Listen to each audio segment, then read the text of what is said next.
Hello and welcome to the Futurum Research Webcast, where we analyse the big tech news of the week and give you the market-making insights behind the headlines.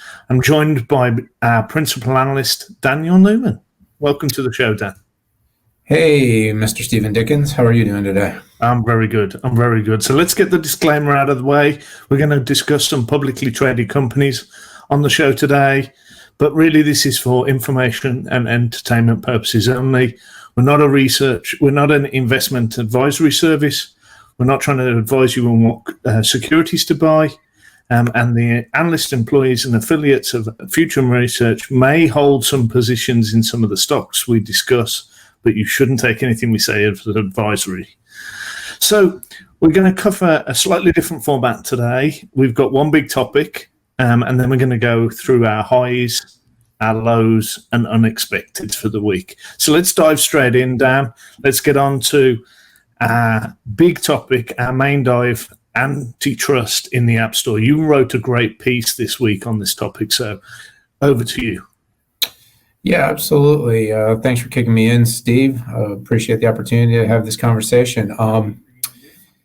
This week I published an op-ed, and anyone out there that's not familiar, I do a lot of op-eds on Market Watch, and one of the topics that's probably been plaguing the news more than anything has been what's going to happen to big tech, right? What's the future of big tech look like, and will it be regulated? As a little bit of a backstory, over the past several weeks, we've seen 5 new antitrust bills make their way through the House. They're sitting in the Senate. We had the appointment of a new head of the FTC, and she is somebody that has a history, by the way, the youngest at 32 years of age, and has a history of a very strong stance against Amazon and some of the big tech. Wrote a thesis in the Ivy League, and that kind of a reputation was built on that. We have President Joe Biden wrote an executive order. I think it was about 2 Fridays ago published. Maybe it was 3. I'm losing time between moving from Chicago to Austin and not, but that had dozens of specific recommendations and advice provided to Congress and policymakers around laws that should be created for antitrust purposes, as well as things like going back and looking at mergers that have happened in the past. So the long and short is we have a interest, and it seems to be bipartisan, albeit not for the same reasons, in regulating big tech more closely. So with all this happening, there's a pragmatic and practical look at what parts of big tech should be regulated. And then there's kind of like this sweeping reform and this idea that many people have that big tech is evil and needs to be entirely blown up and start over. My piece this week focused in on an area that I think actually deserves attention, and that's the app stores. A lot of the regulation of big tech evolves around the idea that companies are big and successful and therefore should be punished. In my mind, being big and successful isn't punitive in itself. It's punitive in terms of antitrust when it really crosses one of 2 lines. The first line is when a company is designed in such a way that it basically uses its size, its scope, its reach, or its products and services to eliminate smaller companies and even other large companies from competing in a certain space. We'll call that anti-competitive behavior. The other side is, about consumer harm, and that's, that companies are using their power and potentially, say, a monopoly to drive prices to a level where they're unaffordable, or to take quality out of service in such a way that it would harm those paying for that service, but giving no choice. We've seen and heard about this with things like our phone companies and cable companies in the past.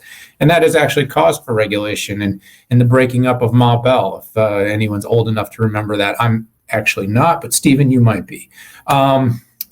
Sorry, we have fun here on the Futurum Tech Podcast. It's close, Dan. It's close, but I think I might just sneak under that one. Oh, good. You Gen Xers, I was back in the UK, so we've had British Telecom and unbundling of the last mile and competition. So I get the dynamic there. I mean, it's really interesting.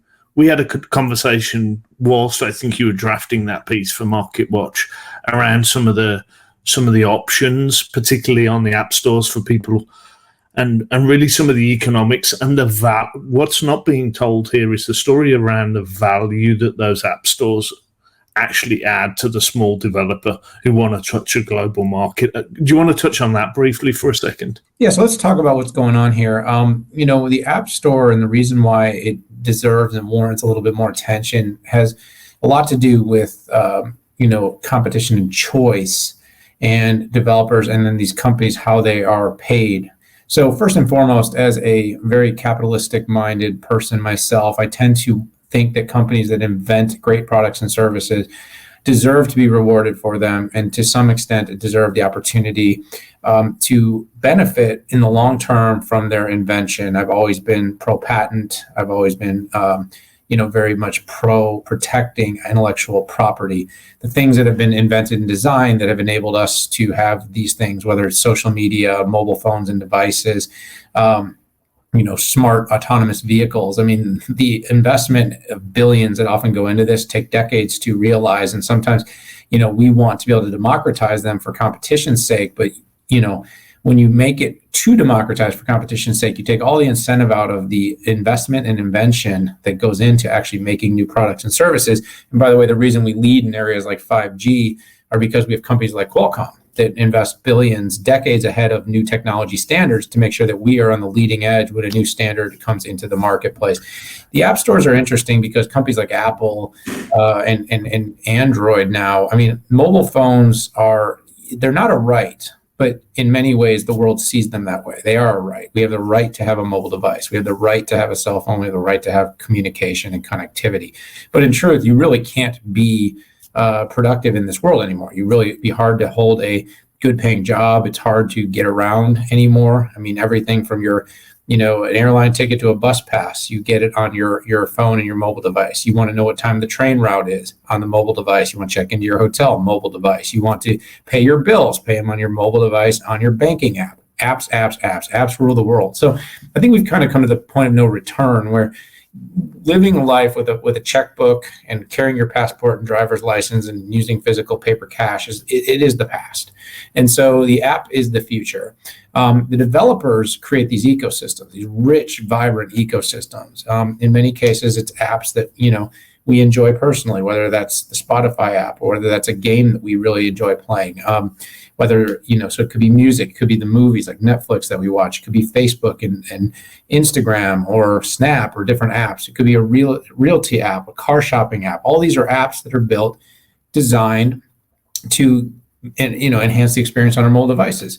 And these developers, invest this money. And when you develop a great app, you can monetize it. And the long and short is that over the course of many years, Apple and Android have become the only two ecosystems. In the US, Apple has a slight lead. In worldwide, Android has a lead. But basically, it's become a toll. So, Stephen, I'll give a metaphor, and I'll pause here because there's a lot of inflection here.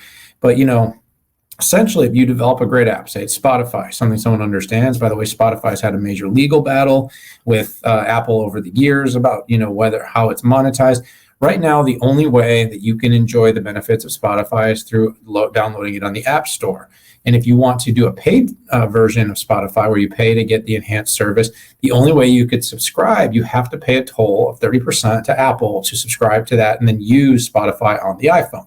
So there is no end around. There is no web experience that you can displace the app with. You have to do it in the app, and Apple won't let you have any other way around it. That's where the antitrust really comes into play here, is that with Android has what's kind of called as a side load. So remember, basically, Apple is closed the ecosystem. Android is open source, and you can sideload apps. You can basically use your own code. You can sideload an app, and you can put it on the device and run it, but you lose all the benefits of the ecosystem. You lose the marketing support. But if you're a big enough company and you want to go at it yourself, you can build an app and give people the ability to put it on an Android device without the Play Store. Apple doesn't give that choice. Long and short, I was looking at which company is more anti-competitive. And in the end, it's very simple in my mind. It's that one allows you to choose to take the back roads. The other forces you to take the tollway. That's all it comes down to. The back roads are often slower, they're lumpy, there's more potholes, they don't update it as often, they're not managed as well. But if you want to take them because you don't want to pay the expensive tolls that your local municipality has put into place, you don't have to pay them.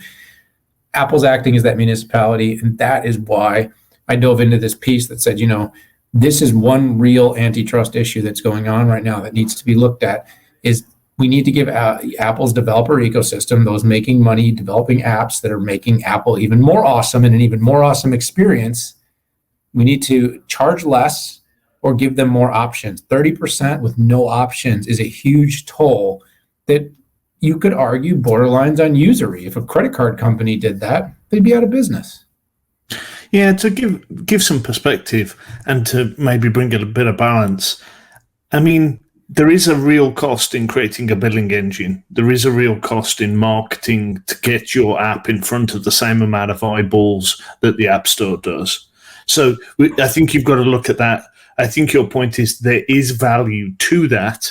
Is the value 30%? And I think that's the more nuanced conversation that's not happening.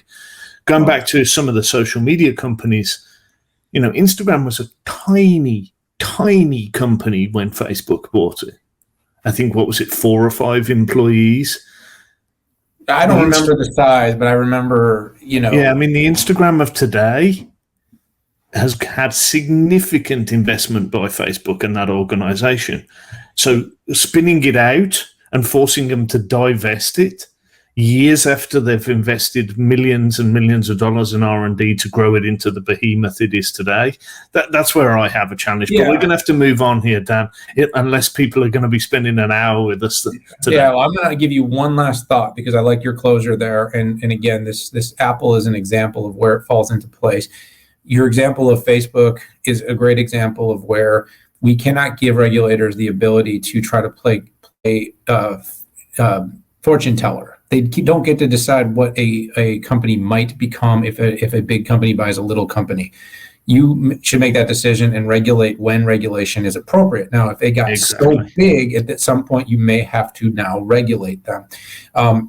A final thought is like the easiest way to glom onto this is you do have to, in the market, have some level of choice. That's all it comes down to. When someone complains about Amazon, the platform, the reason I disagree is because you can go to Amazon, you can go to eBay, you can go to Shopify, and you can build an e-commerce engine with your own tool or with BigCommerce, and you can build a tool, build a website, and people can buy right off your site. If you want to play in the mobile ecosystem, it has become an oligopoly in the sense there's only 2 to choose from.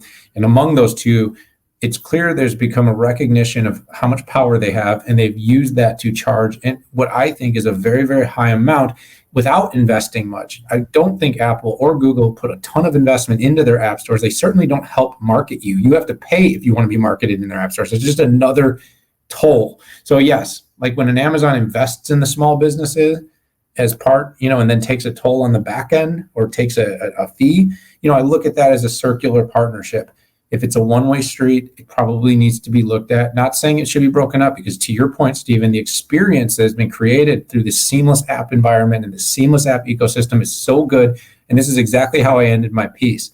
The only thing more evil than the only thing more evil than overcharging and taking advantage of all this power would be the effect it would have on society if these regulators decided to actually break these companies up.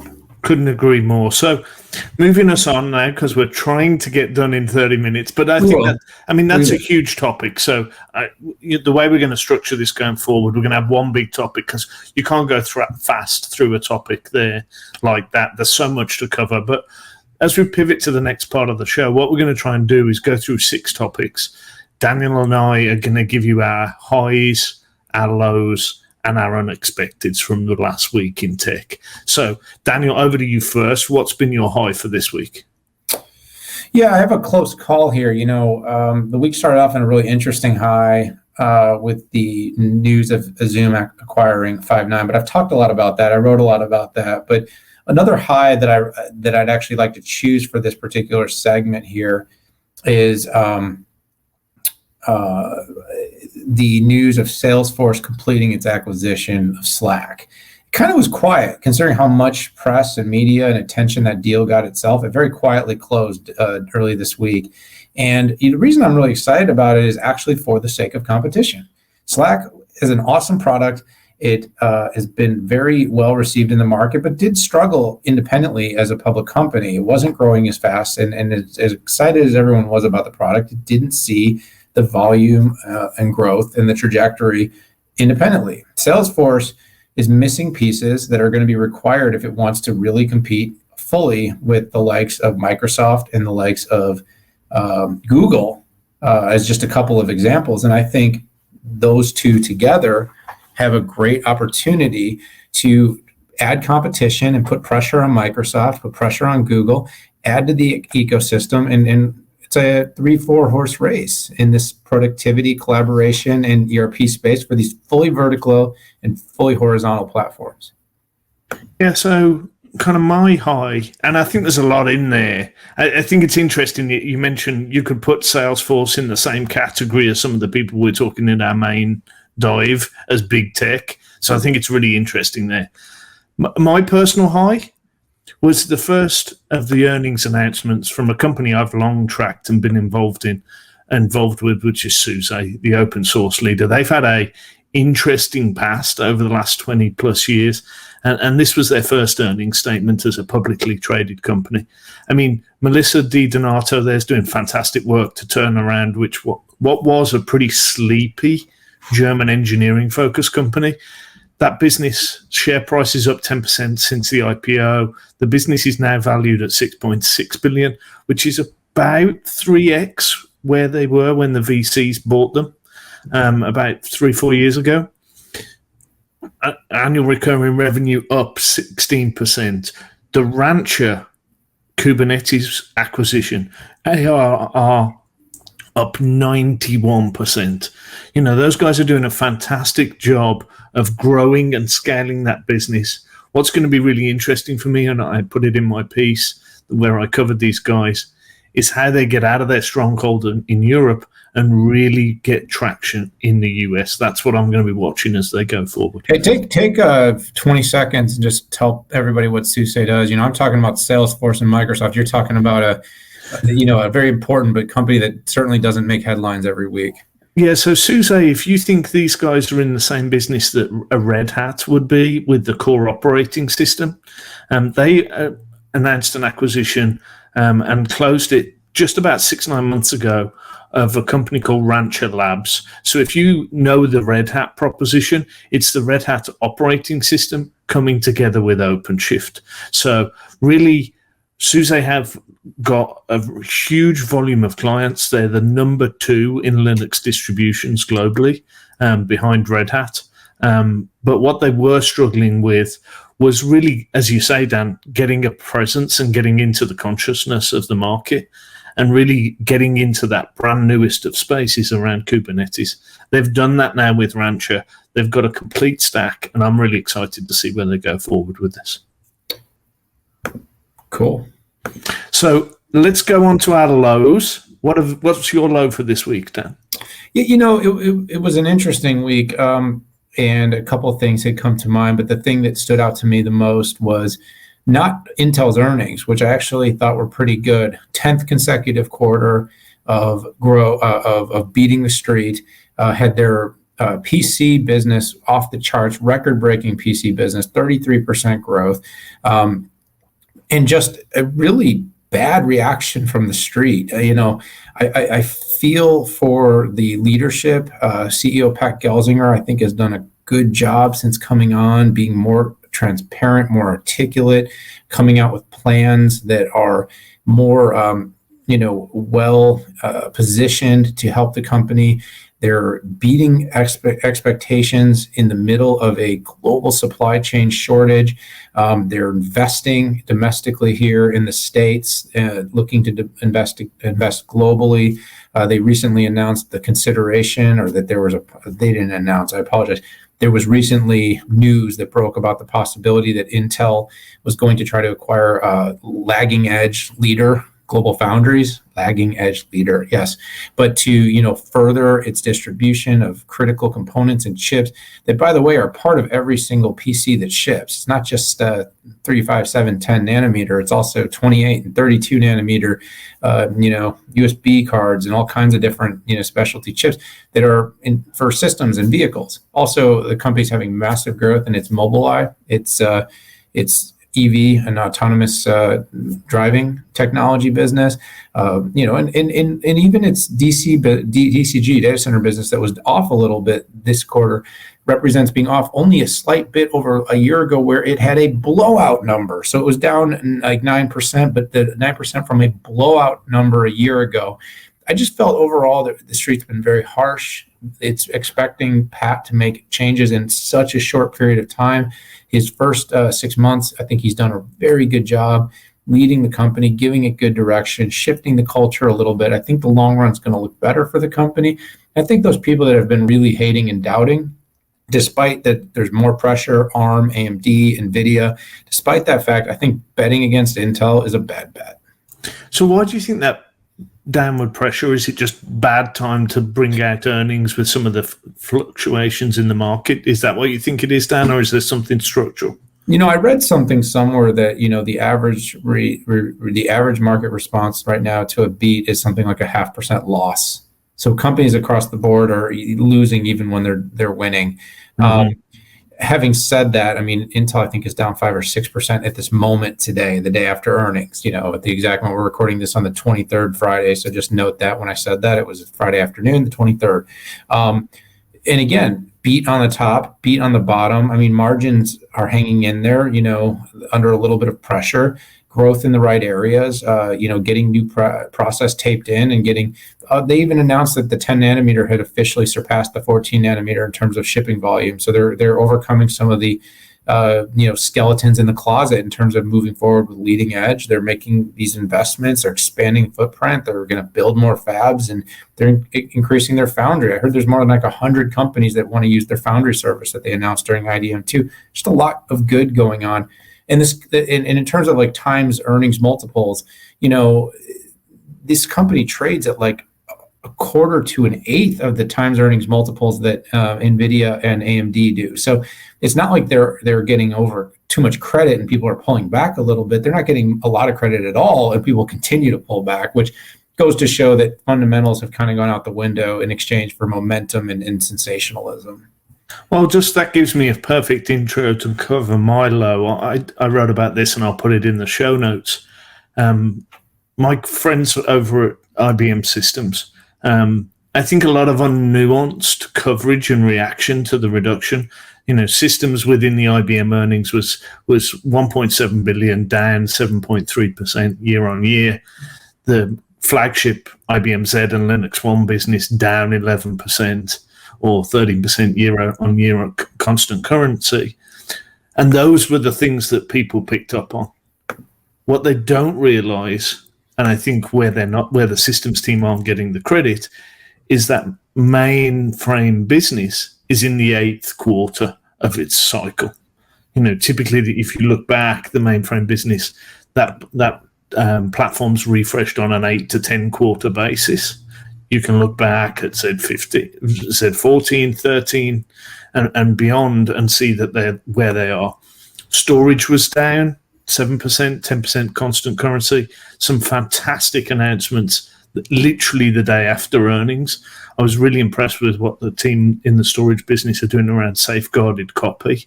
I think with what's going on with ransomware and ransom attacks, being able to air gap your data in a copy that's not accessible by other sort of nefarious actors, I think is really important. I think the company's late to storage as a service, but it was good that they made the announcement. They're lagging maybe behind where the likes of Pure Storage and HPE with their GreenLake offerings are, but I think good that they're entering that part of the market. The power business, again, very end of a cycle. IBM's previously said that they're planning to update to Power 10 sort of in the very next quarter. So I think the position there is you've got to understand where they are in their product roadmaps and life cycles. And what I'm taking away from this, if you think of just the mainframe business, year on year, the compare, you talked about it with Intel, year on year, the compare, the mainframe business was up 68% this time last year. And for those guys only to be down 7%, when I was expecting them to be worse than 20 down, I think is a fantastic performance. So overall positive when you understand the context. Tough times for those guys and they're getting beaten. But if you understand the context, it's a lot better than that. So we're moving fast here. Unexpected from this week, Dan, what was your surprise? What was your key takeaway? Yeah, let's steer away from the news and talk about the tech industry for just a moment. I traveled 47 weeks a year, 48 weeks a year on average prior to COVID. So you can just say that the adjustment away from the weekly Sunday, Monday, fly out, Wednesday, Thursday, Friday, fly home, sometimes flying to multiple cities same week and in multiple destinations, sometimes, being gone 10, 11 straight days, depending on what was going on, to literally not traveling at all. I've gone on a few trips and I moved, but even given the fact that, we've been in the late innings of this battle with the pandemic for quite a while, business travel really hasn't returned much. Now, I know you're going to an event next week. We're starting to have a few face-to-face meetings with clients. But this week, I think I got more than half a dozen invitations from big tech companies that are planning to have either hybrid or live events this fall and early winter, in California, in Seattle and Washington, in, some overseas stuff. And I think this is a really promising moment. Now, having said that, as we suddenly get all these invites and companies are starting to flip the switch, we're also seeing the media narrative pick up big time on this whole, the Delta, variant that's come out, and this Delta variant has effectively put pause on a lot of things. I'm here in Austin, Texas. I'm hearing they're going back a stage in their COVID, starting to I think they're starting to reapply some type of reinforce a mask mandate of some type. I'm not 100% sure if it's only for unvaccinated people, but last week I listened to one of my favorite pods is one called the All In Podcast. It's with Jason Calacanis and Shamath Palihapitiya and a few others. These Silicon Venture guys, and one of them, David Sachs, who's on the show. He's another big startup funnel investor that some of you may know of him. But he actually talked about he got a breakthrough case. He was double jabbed, went out to dinner in an open air restaurant, and ended up getting COVID. He said he didn't get very sick. But he said for a few days he felt pretty crappy, and then he got better. But the fact is we're starting to see the resistance from the initial, especially people got the double vax early on. It's starting to wear down. We're starting to hear about the efficacy coming down, and that this variant seems to be extraordinarily virulent. Overall.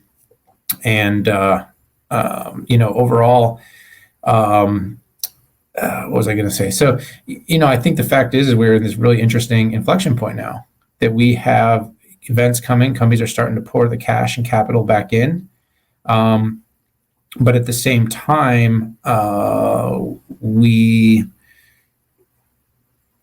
may still have a hold off. So, I'm trying to choose my words carefully because I don't want to make this political. Long and short, though, is I was eager to get back out. I do think the science says that if you're young, if you're healthy, if you're young and you're healthy and you've been double jabbed, you probably aren't going to get very sick.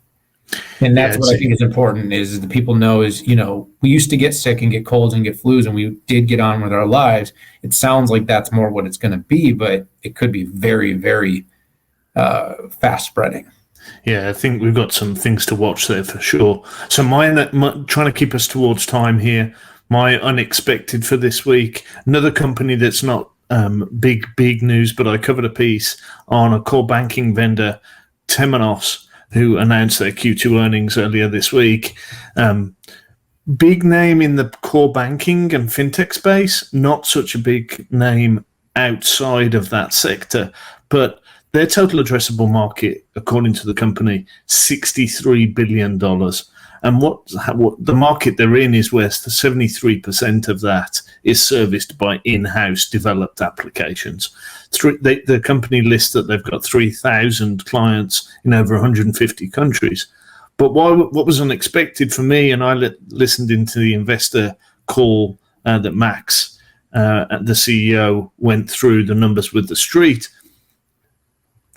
Putting the lens on this as a SaaS company, their annual contract value grew 409%. They moved their ACV guidance from the 40 to 50% range to 50 to 60% range. This company is exploding in a very, very traditional sector. They're now listing that they've got over 70 banks around the world deployed on a pure cloud native model. They're seeing that shift increase with the pandemic. And they talked about a service that they'd launched with PayPal about buy now, pay later, that they brought to market in 9 months. Now, I know that doesn't sound that fast, but in the banking sector, to bring a brand new line of business to market in 9 months is rapid pace. So I was really unexpected around it was unexpected for me, the way the company's changing how they talk about themselves and retooling the sort of the talk track to position themselves as a cloud company with banking as a service. So I kind of knew the company, knew what they did, but what was surprising for me was that retooling of the language that they're using to describe themselves. So, Daniel, it's been fantastic chatting to you for the last 30 minutes. I think we're going to try and see how we get on with this format. I think it was good to go deep and on the antitrust. Really interesting, some of your highs, lows, and unexpecteds. You've been listening to the Futurum Research Webcast. If you liked what you've seen today, please click and subscribe and take a few minutes to give us a 5-star review. That really helps. If you really, really like the show, jump onto your social media platforms and tell a friend. We'll post the links to some of the show notes today for the articles that we covered. But join us next week for the Futurum Research Review of the Week. Thanks very much, and we'll speak to you soon.